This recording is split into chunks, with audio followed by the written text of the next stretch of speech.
เมื่อสร้างสำเร็จรูปแบบมันจะเป็นแบบนี้เลยสวัสดีทุกคนตอนนี้ปาดับดินก็ยังอยู่ที่เขตเศรษฐกิจพิเศษสามเหลี่ยมคำเมืองต้นเพิ่งแขวงบ่อแก้วนะทุกคนสปป.ลาวเฮาขณะนี้ปาดับดินยืนอยู่จุดที่เขาเจ้ามีการก่อสร้างโครงการอีหยังฮู้บ่ค่อยง่ายเนาะทุกคนอยู่นี่จะเป็นคลองน้ำยาวลงไปแล้วก็ส่องแคมน้ำอยู่คลองน้ำนี่เขาจะมีการก่อสร้างแบบโอ้โหงานสร้างอลังการเลยทุกคนแล้วก็จุดทางนี้ฮั่นจะเป็นโรงแรมดาวดอกยิ้วคำที่มีการเปิดตัวไปยิ่งใหญ่อลังการอยู่ที่เขตเศรษฐกิจพิเศษสามเหลี่ยมคำแห่งนี้นะทุกคนอากาศดีลมพัดเย็นสบายเลยตอนนี้ปาดับดินว่าจะพาทุกคนมายางเลาะเบิงโครงการนี้บ่ได้ใจว่าโครงการอีหยังเนาะอยู่บนจุดนี้แต่ว่าเฮามีผู้สาวเนาะ2-3 คนที่จะพาปาดับดินยางเลาะเบิงโครงการนี้แล้วก็เดี๋ยวเขาไปถามกันว่าซื้อว่าโครงการอีหยังแล้วจุดประสงค์ของการสร้างนี้เพิ่นสร้างขึ้นมาได้ใดแล้วก็จะมีการสร้างสไตล์แนวใดแดเนี่ยสิเนาะเดี๋ยวเราไปพบกับสาวงามๆอยู่ที่เขตเศรษฐกิจพิเศษสามเหลี่ยมคำนั่นกันนะโดยแล้วก็นี่ก็จะเป็นสาวลาน้อยโดยแล้วก็สาวตาดำเนาะทุกคนสวัสดีทั้งสองสาวนี่จะพาปาดับดินยางเลาะเบิงแล้วก็เดี๋ยวเพิ่นจะเว้าให้พวกเราฟังว่าโครงการนี้เป็นโครงการอีหยังแล้วก็มีโซนแนวใดแดเนาะทั้งสองสาวงามนี่จะเฮ็ดเวียกอยู่ที่เขตเศรษฐกิจพิเศษสามเหลี่ยมคำแห่งนี้ได้เนาะเฮ็ดอยู่ห้องการใดก่อนห้องการข่าวนะห้องการข่าวอ๋อก็จะเฮ็ดคล้ายๆแบบเป็นสื่อมวลชนแผนกสื่อมวลชนแต่ว่าเฮาจะสังกัดอยู่ที่เขตเศรษฐกิจพิเศษสามเหลี่ยมคำนี่สิว่าโดยบริษัทดอกยิ้วคำอ๋อสังกัดอยู่บริษัทดอกยิ้วคำก็ของสภาเขตอ๋อทำให้นี่เด้อหากก็มาเฮ็ดเวียกอยู่นี่ว่ะได้จักเดือนนะได้4-5 เดือนได้4-5 เดือนเนาะอันนี้คือเฮาเว้าภาษาจีน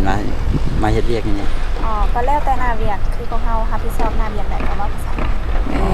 คือพวกน้องจะเปลี่ยนมาพวกน้องก็รับผิดชอบเขตภาษาอ๋อเขาจะมีทางการเผยแพร่เป็นภาษาเวียดนามหลายภาษาเลยเพราะว่าจะเป็นภาษาเวียดจีนอังกฤษไทยลาวแล้วก็ยังมีของญี่ปุ่นอ๋อวันนี้เพิ่นชื่อว่าโครงการอีหยังครับอ๋ออันนี้มันโครงการตลาดน้ำหรือว่าอีกอย่างนึงว่าโครงการฮิตของประเพณีอ๋อเห็นว่าจะมีเป็นวิธีการตกแต่งตลาดน้ำนี่มีหลากหลายโซนบ่มีโซนอย่างใดตอนนี้ก็คือได้สร้างไปเกือบ 80% แล้วอ๋อเด้อโซนนี้อาจจะเป็นโซนยุโรปแล้วก็อีกโซนนี้ก็อาจจะเป็นโซนจีนแล้วก็ทางญี่ปุ่นโซนทางนี้ฮั่นจะเป็นตกแต่งแบบยุโรปสิวะอ๋อจะตกแต่งแบบสไตล์แบบออกทางยุโรปแบบอิตาลีบอยอย่างสินะโดยเพิ่นจะสร้างขึ้นมาเพื่อให้แบบว่าผู้คนที่มาเที่ยวอยู่ที่สามเหลี่ยมคำแห่งนี้มาอยู่จุดนี้ให้สัมผัสหรือว่าให้รู้สึกว่าให้ฟีลนั่นเลยให้ฟีลว่าเขาอยู่ประเทศลาวอยู่แต่ว่าเวลามายืนอยู่จุดนี้แล้วอาจจะเป็นฟีลอยู่ยุโรปหรือว่าอยู่ต่างประเทศเลยอ๋อเด้อแล้วเป็นอย่างเพิ่นคือว่าสร้างมีโซนของลาวเฮาโซนของลาวเฮาก็อยู่อันที่เกาะดอนซาวเนาะจะเป็นอีกโซนนึงที่ว่าเป็นของลาวเฮาเลยโดยเฉพาะอ๋อเพิ่นจะแยกออกไปเลยเนาะแยกออกเป็นโซนใหญ่ๆนึงเลยเนาะก็ซิที่เกาะดอนซาวก็หลายคนจะได้เห็นภาพวิดีโอที่ปารินไปถ่ายมาแล้วเนาะจะมีทั้งต้นยิ้วดอกยิ้วบานในช่วงนี้ที่พวกเฮามาถ่ายนี่ก็เป็นช่วงเทศกาลดอกยิ้วบานนะก็มีดอกยิ้วบานสวยงามเลยโซนทางพุ่นก็จะเป็นโซนของลาวเฮาโดยเฉพาะเลยเนาะเป็นโซนใหญ่จัดทางลาวส่วนทางนี้ก็จะเป็นตลาดน้ำหรือตลาดประเพณีดังที่ได้ว่ามาเนาะทุกคนก็จะมีตกแต่งแบบนี้นะทุกคนมีรูปทรงที่เป็นทางยุโรปเนาะทางนี้เฮาตอนนี้อาจจะบ่สามารถเบิ่งเห็นแรงชัดเจนว่าเป็นโซนยุโรปหรือจังไดเนาะก็ต้องถ่าให้เพิ่นสร้างก่อสร้างแล้วหลังจากก่อสร้างแล้วจึงจะให้เห็นได้ชัดเจนว่าเป็นโซนใดต่อโซนใดเนาะก็อยู่นี่เลยเนาะได้ยินว่าหลังจากสร้างแล้วเพิ่นจะมีการขี่เรือเลาะตามแคมน้ำนี่นำสิวะแล้วอาจจะเป็นกิจกรรมหนึ่งของนักท่องเที่ยวที่ว่ามาเที่ยวอยู่ในจุดนี้เนาะอาจจะมีเรือให้ลงขึ้นลงเลยคาดว่าเพิ่นจะก่อสร้างแล้วประมาณปีใดเนี่ยคาดว่าปีนี้เลยมันบอกปี2023นี่เลยมันบอกเลยอ๋อพวกเฮาซ่าย้อนว่าเครื่องตกแต่งเนาะเส้นโซนยุโรปแบบนี้พวกเฮาต้องไปซื้ออยู่สถานที่นั่นๆเลยแล้วก็เอามาตกแต่งจริงโอ้ก็เลยต้องสร้างเองหรือว่าซื้ออยู่บนนั่นบนนี้มาแต่ว่าต้องไปเอาของประเทศนั่นเพื่อมาตกแต่งอ๋อด้วยแต่ยามาโซนของญี่ปุ่นนะสิก็อาจจะต้องไปสั่งซื้อจากญี่ปุ่นมาเลยมาตกแต่งทั้งภายในภายนอกไงสินะอ๋อ หลังจากเพิ่นแล้วเดี๋ยวปาราดินจะมาอัปเดตให้ทุกคนได้เบิ่งกันอีกรอบหนึงแล้วก็หวังว่าปาราดินมาครั้งหน้าเนาะสาวๆจะพาทุกคน ย่างเลาะเบิ่งเนาะเพราะปาราดินบ่สามารถย่างเลาะคนเดียวได้เนาะบางทีก็บ่ฮู้แดแล้วก็เอาย่านลงเนาะกว้างใหญ่อลังการอีหลีสถานที่แห่งนี้ทุกคน ตอนนี้ก็กำลังมีการก่อสร้างอยู่นะทุกคนทางนี้ก็น่าจะเป็นโซนจีนแล้วก็น่าจะเป็นโซนญี่ปุ่นไปทางพุ่นนะทุกคนเบิ่งลักษณะหลังคาแล้วนะก็กำลังมีการก่อสร้างปาราดินเชื่อว่าหลังจากมีการก่อสร้างดังที่สาวเพิ่นบอกขนาดเนาะว่าหลังจากมีการก่อสร้างแล้วสถานที่แห่งนี้จะกลายเป็นแลนด์มาร์คเขตเศรษฐกิจพิเศษสามเหลี่ยมคำแห่งนี้นะเพราะว่ามันจะเป็นจุดที่เป็นแลนด์มาร์คที่สวยงามอีดีนะทุกคนผู้ใดมาเขตเศรษฐกิจพิเศษสามเหลี่ยมคำนี้ต้องมาสัมผัสบริเวณแถวๆนี้อย่างแน่นอนเนาะก็จะมีการขี่เรือมีขายเครื่องที่ระลึกเนาะแล้วก็มีโซนอาหารขายอาหารการกินมีบอลเช็คอินถ่ายรูปยางเลาะเที่ยวเนาะเพื่อให้ได้กินอาหารหรือได้สัมผัสบรรยากาศวัฒนธรรมหรือว่าสไตล์แบบประเทศนั้นๆที่เพิ่นมีการก่อสร้างอยู่ในตอนนี้เนาะตอนนี้สาวตาดำกับสาวหลาน้อยเราทั้งสองสาวจะพาปาราบินไปเบิงโมเดลหรือว่าไปเบิงแผนพังของตลาดน้ำหรือว่าตลาดประเพณีที่พวกเขาไปยางเลาะเบิงเมื่อกี้นี่เนาะแผนพังในโมเดลนี้จะเป็นอยู่ในตึกนี่ป่ะตึกแดงสิป่ะมาตึกแดงอ๋ออันนี้คือนักท่องเที่ยวป่ะนักท่องเที่ยวเขาเจ้าก็อันนี้เขาเจ้าให้นักท่องเที่ยวเข้าไปเบิงสิป่ะได้จ้ะอ๋อนี่โอ้อันนี้คือเจ้ามาแล้วอันนี้ก็เป็นแผนผังของตลาดน้ำหรือว่าตลาดฮิตของประเพณีของพวกเฮานั่นแหละเจ้าเมื่อสร้างสำเร็จรูปแบบมันจะเป็นแบบนี้เลยด้วยโอ้สวยงามเนาะเมื่อกี้นี้เราไปยืนอยู่ฮั่นจะเป็นจุดนี้เนาะจุดบอลนั้นจุดนี้เลยเจ้าจุดขวานี้เนาะอ๋อตอนนี้เฮาอยู่แม่นอยู่จุดนี้เขาอยู่จุดนี้และตัวนี้ก็เป็นโรงแรม5 ดาวอยู่ข้างทางนี้เลยโรงแรมสีเหลือง5 ดาวเจ้ามาแล้วตัวนี้และเส้นทางพวกเขาก็จะเห็นแบบนี้เลยเป็นเส้นทางมาตรฐานเจ้าอีกบ่ดนเนาะอีกประมาณ1 ปีนี่ก็คือเขาจะได้เห็นลักษณะแบบนี้สวยงามเลยมาแล้วสังเกตจากรูปทรงเนาะรูปทรงทางโซนยุโรปพวกเขาจะตกแต่งเป็นสไตล์อิตาลียุโรปเลยโดยเมื่อกี้นี่เขาไปเบิ่งมันยังเป็นโครงสร้างแบบอันนั้นอยู่เนาะยังบ่จำแนกได้ว่าเป็นโซนใดต่อโซนใดเนาะแต่หลังจากที่ว่าเพิ่นมีการตกแต่งแล้วเราจะสังเกตเห็นว่าจะมีแบบเป็นยอดเป็นหลังคาเป็นอย่างที่บ่งบอกชัดเจนว่าเป็นโซนยุโรปโซนจีนโซนญี่ปุ่นเลยเนาะเจ้ามันแล้วอันนี้ก็จะเป็นโซนจีนโซนจีนแล้วก็อันนี้เป็นญี่ปุ่นที่บ่นะเจ้าญี่ปุ่นจีนดั้งเดิมแบบจีนดั้งเดิมและสุดท้ายวัดไทยจะเป็นวัดไทยเจ้าก็ดังที่สาวล่าน้อยกับสาวตาดำเนาะที่บอกปาราดินไปเมื่อกี้ว่าโซนของลาวเขาจะไม่ได้อยู่นี่เนาะโซนของลาวเขาจะแยกออกไปเป็นโซนใหญ่ๆเลยก็คืออยู่ที่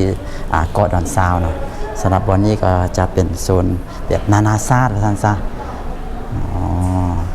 สวยงามแบบนี้เลยอยู่ที่ทางหลังตึกที่เป็นโซนทางยุโรปก็มีหนทางเนาะเจ้ามาแล้วมีหนทางแบบยาวมาทางสี่ทางเข้าไปหาทางนี้เนาะอันนี้จะเป็นทางหลังด้านหลังตึกที่พวกเขาไปยืนถ่ายวิดีโออยู่เมื่อกี้นี่เนาะทั้งหลังก็งามเลยทั้งหลังก็งามและทั้งหน้าก็งามเช่นเดียวกันเส้นทางตัวนี้สร้างสำเร็จแล้วซื้อออกไปหาสนามบินถ้าชื่อบ่ผิดแม่นบ่ซื้อไปนี่ก็จะออกไปสนามบินสากลแข่งบ่อแก้วอยู่นี่ก็เป็นห้างแล้วก็ออกไปนี่ก็เป็นดอนซาวก็จะเป็นโซนที่นี่นะเดี๋ยวต่อไปให้สาวตาดำกับสาวหลานน้อยพาปาราดินไปเลาะห้างดีกว่าเนาะเห็นว่าจะมีเป็นห้างเขาอยากเห็นว่าห้างอยู่เขตเศรษฐกิจพิเศษสามเหลี่ยมคำนี้เป็นจังใดนะอันนี้เป็นโต๊ะอาหารนะทุกคน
จุดนี้ท่านจะเป็นห้างนะทุกคนอันนี้ก็คือเป็นห้างอยู่ที่เขตเศรษฐกิจพิเศษสามเหลี่ยมคำปาราดินว่าจะพาทุกคนไปย่างเลาะเบื้องห้างว่าอยู่ที่เขตแห่งนี้ห้างท่านจะเป็นด้านไหนอ่ะด้านในของห้างนะทุกคนอันนี้สาวตาดำปกติก็มาย่างตลอดอ่ะ เกิดมากับพามมาเล่น อ๋อมาเล่นโอ้ก็เป็นห้างใหญ่เลยนี่มีหลายสั้นเลยทุกคนหลายสั้นเลยมี5สั้นแล้วตอนนี้มีขายเครื่องทุกสั้นป่ะ เขาต้องสามเป็นโซนอาหารชั้น4กำลัง อ๋อสั้นหนึ่งแต่หาสั้น3ก็จะเปิดแล้วสั้น3เป็นโซนอาหารป่ะอ๋อเดี๋ยวเราจะลองขึ้นไปเบิงสั้น2นะทุกคนก็สวยงามเนาะ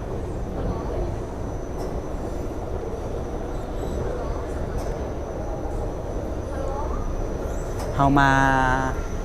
มาเป็นช่วงแรงๆเนาะคนก็บ่หลายปานใด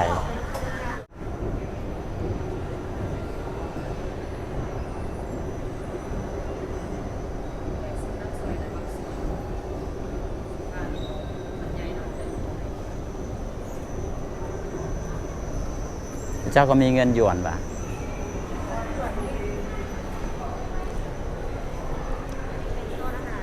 อ๋ออันนี้เป็นโซนอาหารจานเดียวอ๋อโซนอาหารเราก็สามารถไปสั่งอาหารแล้วก็มานั่งกินที่นี่ได้ประมาณนั้นเนาะอ๋อเอาคล้ายๆลักษณะเดียวกันกับฟู้ดคอร์ทนะทุกคนอ๋ออันนี้จะเป็นห้านเลยเป็นอาหาร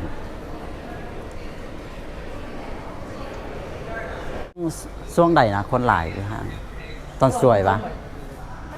ขึ้นกับอันนั้นว่าเขาจะมีแขกมาหลายสลายเป็นเรื่องคนจีน อ๋อ จะสวยกว่าคนลาวบ่เคยจับมาเอา อ๋อสลายจะเป็นแขกคนจีนแขกเข้ามาตอนค่ำๆแล้วนะทุกคนก็ แขก หลาย มานะครับจะพาเขาจะมา อ๋อหลายๆห้านก็เริ่มปิดแล้ว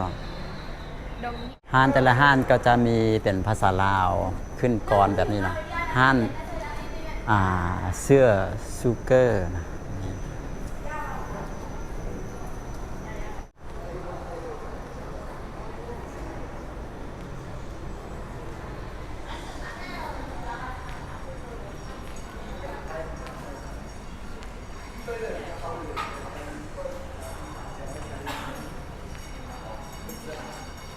นี่คือบรรยากาศการสัญจรนะทุกคนอยู่ที่สามเหลี่ยมทองคำเบื้องฟ้าพุ่นก็เขาเจ้าก็มีการสร้างตอกสร้างตึกกันเต็มพื้นที่แล้วอยู่ในท่านกำลังตอกเสาเข็มอย่างกันนะวันนี้ก็จะเป็นบรรยากาศที่พาทุกคนมาเลาะเบิงห้างอยู่ที่เขตเศรษฐกิจพิเศษสามเหลี่ยมคำบางทีหลายคนหู้เนาะเรื่องราคาสินค้าอย่างต่างๆอยู่ในเขตนี้ก็จะแพงอาหารการกินทุกอย่างก็จะแพงกว่าอยู่เขตนอกเนาะทุกคนยังว่าเนื่องจากว่าเป็นเขตเศรษฐกิจพิเศษแล้วก็เป็นเขตการท่องเที่ยวเนาะทุกคนทุกอย่างก็จะแพงอยู่นี่เนาะแต่ว่ารายได้ของคนอยู่ในเมืองนี่ก็จะสูงเช่นเดียวกัน